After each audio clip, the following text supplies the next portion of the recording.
Hello, welcome to the NourishCaveman.com, where Vivica Menegaz, certified technician in whole foods nutrition, presents Nutrition in the Kitchen.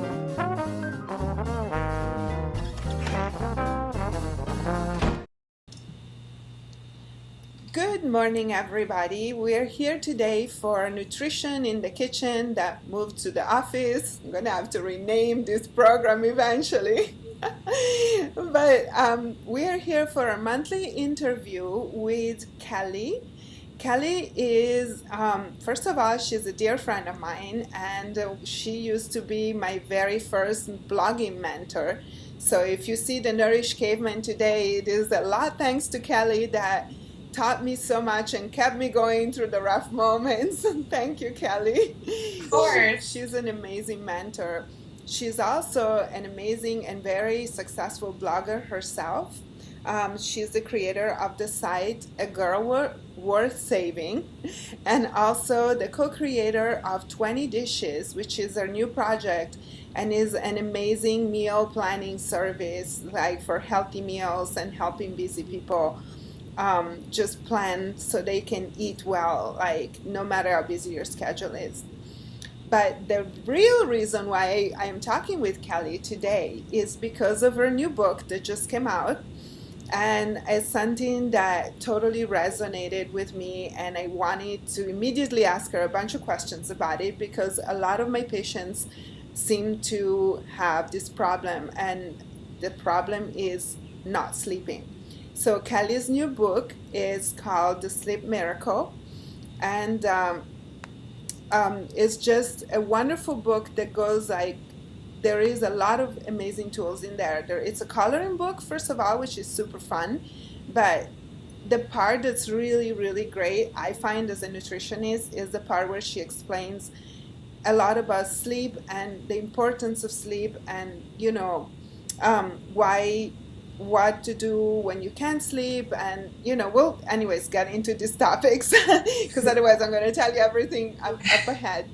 So welcome, Kelly. Thank you so much for being here with me and sharing some of your knowledge. So I want to just get immediately into my questions here because I totally loved your book, and I think it's going to be very, very helpful for a lot of people. But let's talk about some of the things that you share in the book, and we'll just kind of go touch different topics. So my first question is like, people don't realize how important sleep is for them. At least they don't until they're sleep deprived, right? Oh, yes, that's true. I learned about sleep deprivation when my son was born. Right. And it's not pretty. Not pretty. So you experienced that yourself. And I wanted you to talk a little bit about sleep deprivation and the importance of sleep. Sleep is, to me, probably more important than, okay, I hate to say it, but more important than exercise and nutrition, because nothing will work unless you're sleeping. And I know that when people think about fixing a problem, like, oh, I need to lose weight, they think about just going all out and doing some exercise program and really restricting their diet. They don't really think about minimizing stress and sleeping more. Mm-hmm. And when you look at some of the side effects of chronic sleep loss, I mean, you could be looking at, everybody knows about excessive appetite. How if you don't get enough sleep, you'll usually eat more calories to make up for it.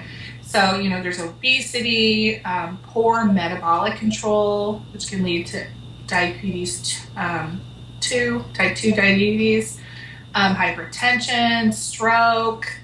The list goes on. It's kind of scary when you think, wow, like heart attacks can be a result of chronic sleep loss, but they can't be. And obviously disruption of hormones, which is just going to affect every aspect of your life. Yeah. So really just, instead of focusing so much on,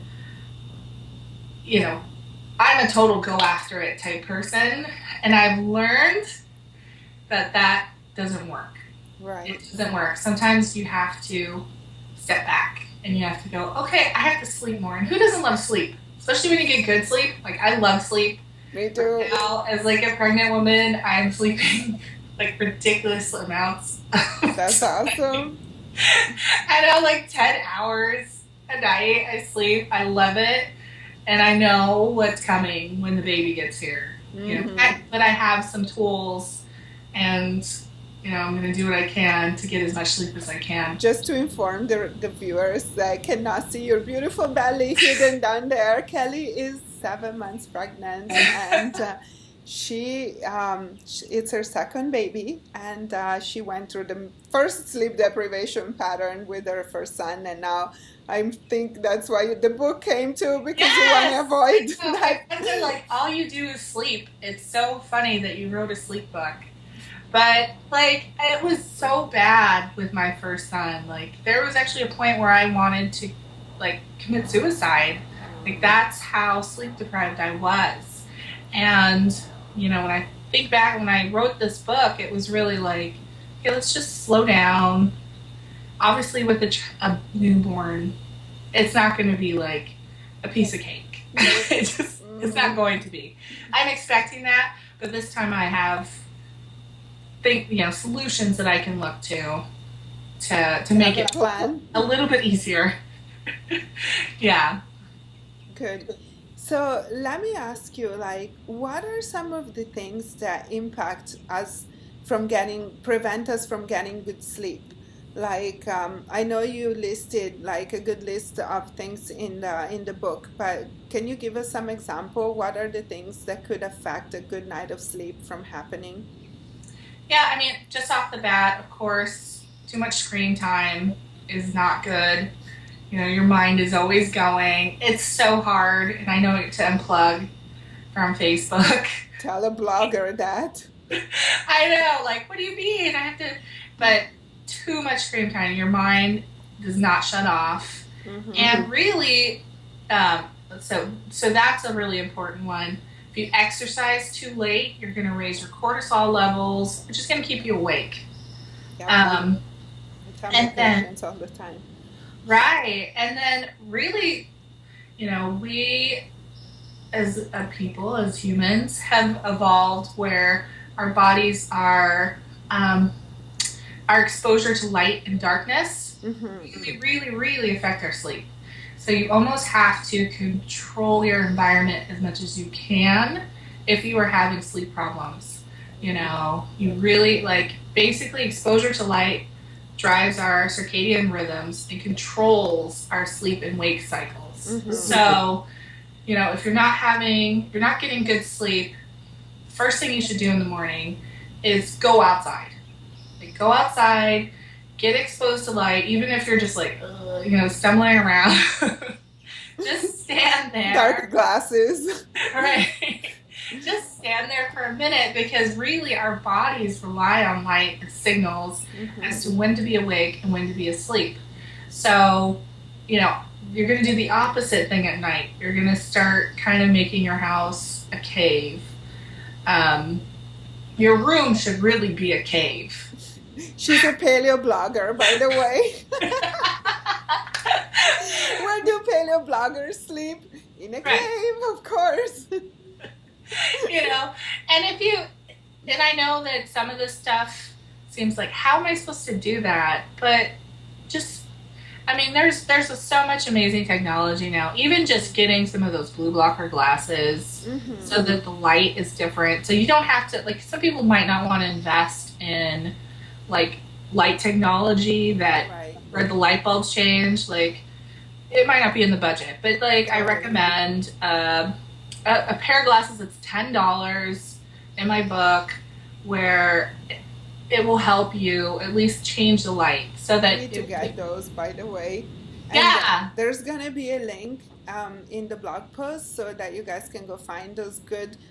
Kelly mentions in the book that the research has shown that the cheap $10 glasses are better than the really expensive ones. So I want a pair of those. I don't have them yet, but I will get them.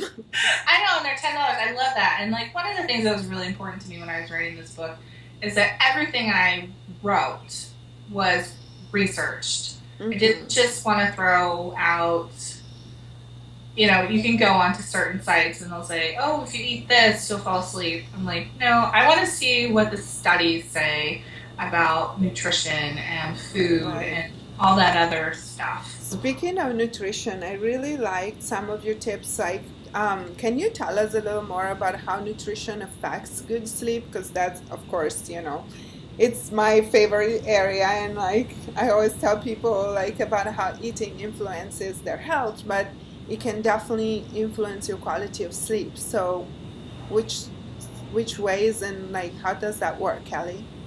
Well, I thought it was really interesting because most of the research is based on how poor sleep affects nutritional choices, Mm-hmm. not the other way around. Not necessarily like you should eat more of this so that you sleep better. But one of the things that I found really interesting was about salt Oh yes. and how they did studies on men, and they were giving like a low sodium or a high sodium diet, and men who were on a low sodium diet woke up twice as often as Wow. men who were on higher sodium diets, and they also slept 10% less. Wow. And so, and when they looked at salt, because everyone's always worried about hypertension and salt, Mm-hmm. the differences between someone on a low sodium diet and high sodium diet were like negligible. There wasn't even a really big correlation between the two. So if you're worried about that, obviously you want to eat a quality salt. Like I recommend real salt. Mm-hmm. Um, just sprinkle it on. I love salt. My husband's always like, God, I need so much salt. And I'm just like, I just do. And another thing is And that sorry to interrupt you, and you know that salt is really important for a ketogenic diet, especially at the beginning. And this is something that I mentioned that in a video yesterday, Dr. Volek and Dr. Finney, who are kind of like the first doctors to really study the ketogenic diet from a scientific point of view for, performance for normal people, like just in general.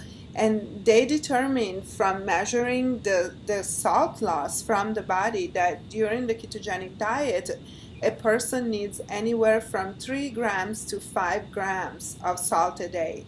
That's like 3,000 to 5,000 milligrams of sodium a day. So wow. that is really important. If you look at it, it's almost like a big tablespoon full, like heaping tablespoon full of salt. I did measure that before, and like most people look at me and think I'm crazy when I tell them they have to eat that much salt. But the body really processes it out differently. When you eliminate carbohydrates, your body does not retain the sodium, and sodium is vital for body processes and functions and enzymatic processes, and a lot of different functions in the body, and like also the water balance inside outside the cells. So there, and and also sleep, and you will find more details in the book on how salt consumption really affects your sleep quality. Kelly has done an excellent work putting together all the research and resources, and you know and so you were mentioning something else also that. Oh yeah, and one of the other things, which is I think is funny because I'm always telling my husband stop snacking after dinner. Like it is a, it is just something that we do all the time, or he does all the time. Is they showed that people that ate less calories or less food Mm-hmm. before they went to sleep slept better. So you should not be, you really need to give your body time to digest your Yeah. food before you go to sleep. And Mm-hmm. I didn't want to make the book, like you have to follow a specific diet because there Mm-hmm. really wasn't the research there to support Mm-hmm. that. But a simple thing for anyone on any diet is just give yourself 2 to 3 hours before you go to sleep where you haven't eaten anything. You really should go to sleep not hungry, but not having Yeah, on an empty stomach, pretty much.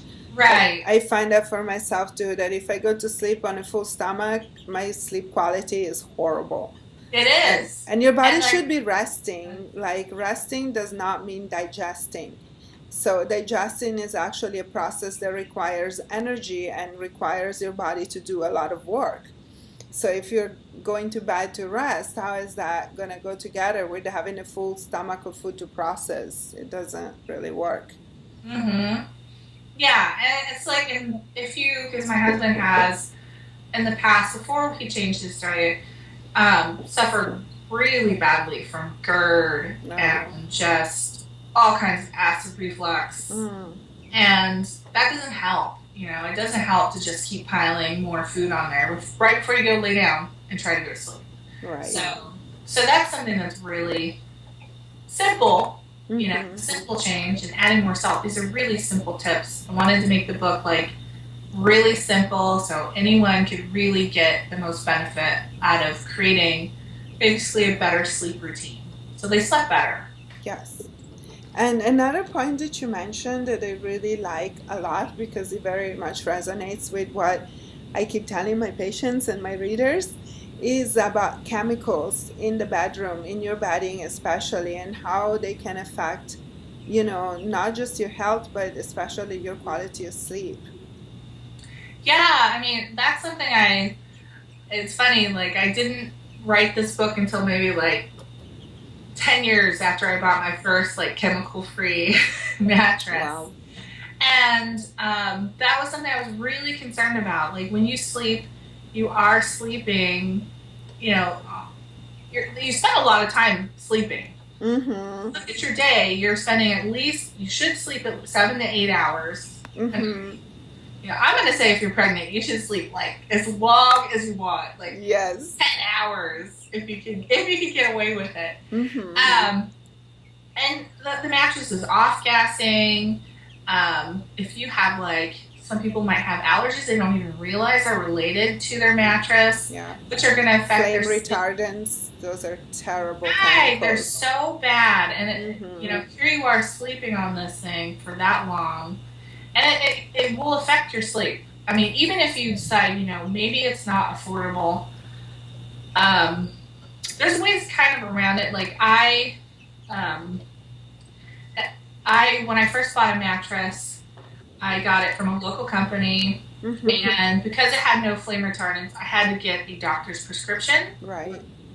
And if you have, I don't know what it's called, a cafeteria plan, it's where you can submit medical expenses and get reimbursed from it. Something that my company, the business I work for, had. That's something, because it's a doctor's receipt, you can actually write off reimburse for, right? Yeah. And that will lower from your insurance. That's great. Right, so that's what I did when I bought our bed. There are a lot more companies coming out with flame retardant free mattresses, and one of the mattress companies that I recommend is Brentwood Homes, and they're really affordable. It ships in the mail. Nice. I don't know how, it's so bizarre. I'll be sharing a review of one of their mattresses later, but you open a box and it inflates. Poof, yeah. It's like a queen. It's how does this fit in here? I know, they totally compress it, and then it just puffs up. Right. I'm just this is crazy. I'm just sitting there watching the video probably 20 minutes. How is that possible? But yeah, I think really just trying to spend a little bit more, because with my latex mattress that I bought, seriously, it's been 8 years. It's a 20-year mattress. Wow. It's not sat at all. There's no sagging. Nice. And that's another thing is if you've got a really lumpy, uncomfortable mattress, it's time to invest in a new one. Yeah, that's really important. It really is, because your sleep, again, I'm not talking about you're just going to gain some weight. I'm talking about, you could possibly end up with a stroke or a heart attack, or these chronic side effects are scary. And what about accidents? You were mentioning that some of these crazy accidents, like Chernobyl and the Exxon spill, they were caused by lack of sleep in people. Yes. That's crazy. It's totally crazy. So you got to think how many people, because this is something that affects 30 million people, and those people are sleep deprived. and they're out in the world doing a lot of different things. Mm-hmm. And so, it's really important to get good sleep. And really, your bedroom should really just be for two things: sleep and sex. That's it. Don't have a TV in there. Right. Don't do work in your bedroom. Essentially, when you do that, you're training your body to know that you work in here. Mm-hmm. You need to train your body that you sleep, you have sex in there. That's it. Yeah, that's good. I would like to talk a little bit also about the fun part of your book, that is the coloring. Like, tell us more about how coloring can help us sleep. Well, one of the things that I think a lot of people don't realize is how sleep and stress, everyone's been stressed out. You don't sleep when you're stressed out. I know. And it's just it's a cycle.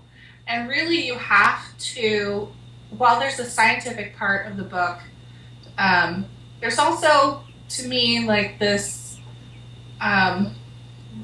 relaxation, meditation, really like lifestyle change, de-stressing, but simple. I know a lot of people are like, oh my God, I'm never going to be able to do this.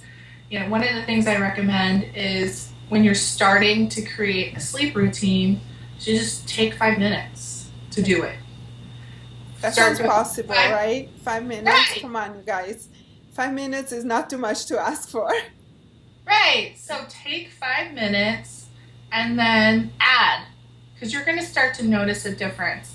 So with coloring, I wanted something fun. There's been more and more out there about how coloring really helps you relax and reduces anxiety, and it's playful and fun, and you're present too. Like when you're coloring, yes, if you're really in it, you're not thinking about the bills or, oh God, I gotta go take grandma here, or you're being present, and you're kind of like giving yourself space to have fun and relax. Yeah, and it's like a meditative state. Like I find that it puts you in a different state of awareness, where it's like, it's not so hard to meditate. Like if you sit there and you just try to meditate, sometimes it's really difficult. But when you're coloring, you got just enough focused attention that it takes away that part of the mind that's always busy, and it leaves open space for like the other part, like the subconscious part of the mind, to expand. And so it puts you in that really relaxed and meditative states where creativity flows better, ideas will come up, and solutions for problems, and just like it lowers your cortisol, which is chemical free, like at a minimal investment and of time and expense. You can just actually lower your cortisol. How important is that? Just for that, you should have like major exposure to people, because we're all so stressed these days, and our cortisol through the roof, and then nighttime comes, your cortisol, your patterns are off, the cortisol is high, and nobody can fall asleep. It happens to a lot of my patients, and that's why I wanted to talk to you about this, because it's very relevant for a lot of people. Yeah, and people usually do stressful things at night. It should be the opposite. Like, do the stressful stuff during the day, then at night, just be like, nope, I'm going to relax, unplug. And what a simple thing, if you're someone who's like, but I have to do something, like I get that. Like, read a real book. Right. What about that? They still exist, right? Real books. There are paper books. Read their cookbooks, people, and get ideas for the next day. Kelly has an awesome cookbook. So do you, Vivica. Thank you. We have cookbooks that are paper. You guys can read those for relaxation. Yeah, just read a book. It might make you hungry, but you'll be ready in the morning. Do not eat. You can read your breakfast side recipes and like be ready in the morning to make a delicious breakfast when you wake up rested and full of energy. Yeah, exactly. I know, like, because that's one thing that I think people forget. Like, we're so attached to our phones and our screens, and I'm totally guilty of that. But if I'm not sleeping, Yes. it's no. Hmm. Because I am a hot mess when I don't get enough sleep. I know. I can't even think straight. And like when you have a lot of responsibilities and a full schedule every day, it's really important to be there with your mind and to be able to function and function also at a high quality level. So you're not just zombieing around all day and trying to, Right. And that's the thing too. I think people don't realize is like when you're talking about like opening up space by relaxing, by allowing yourself to be present, kind of calm that monkey mind, and like ideas pop up. Like when you're stressed about something, you're very closed, and you there's always a solution. There yes, is always a solution, I but agree. you're more likely not to get that solution, have that solution come through if you're stressed. And so really like meditating, doing some, really low strenuous yoga. I'm not talking about like Bikram yoga or something for your back. Hmm. Like just Relaxation stretching, yoga, yeah. right? Just giving yourself. And the thing too is one thing I just added to the ebook, which I thought was really important. I'll send it to you too, Vivica.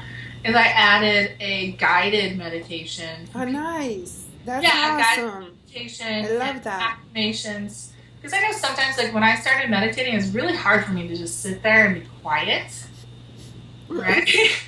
So if I can listen to someone and tune everything else out, it's just easier. So there's now part of the ebook bundle is like a guided sleep meditation and some Nice. really nice affirmations too that you can use to help kind of center yourself.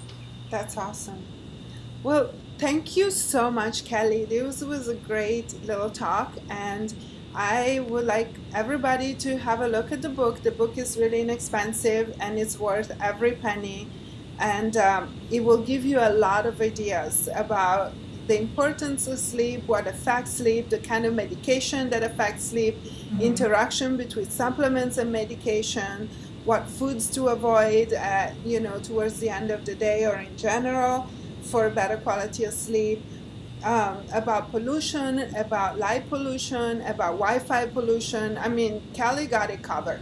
Anything pretty much that I knew about or didn't know about, but I could think that relates to sleep. She's got great research on it. And then you get some really beautiful coloring pages that Yeah. I can't wait Yes, to I get love that. started on. Yes, those are so cool. So, it's something that it has a lot of different aspects. I think it's going to be an awesome tool for improving your quality of sleep. She has a special recipe for a sleep tonic, like a little sleep drink, which I really loved. I tried a couple of nights ago, and it's awesome. It's delicious. It worked. I used to drink just chamomile tea, and this is kind of an improvement, like more delicious and just puts you right to sleep. So thank you so much, Kelly, and thank you for sharing your time.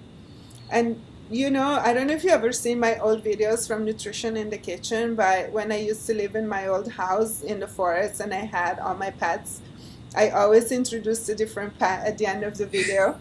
So I have a little surprise for you viewers today. Oh, If cool. I can catch it. I have a foster duckling because I am volunteering at a raptor center and they gave me this baby wild mallard to foster until it's grown up and then it's going to go back to the wild. So it's not going to be my pet and it's not a pet. In fact, it's really wild as you can see. Catch a mallard. But yeah, it doesn't even have a name, but this is my pet, almost pet for the day. Thank you so much for watching, everybody. Thank you, Kelly. Thank you. And check out her book, okay? Thank you. Take care. Bye.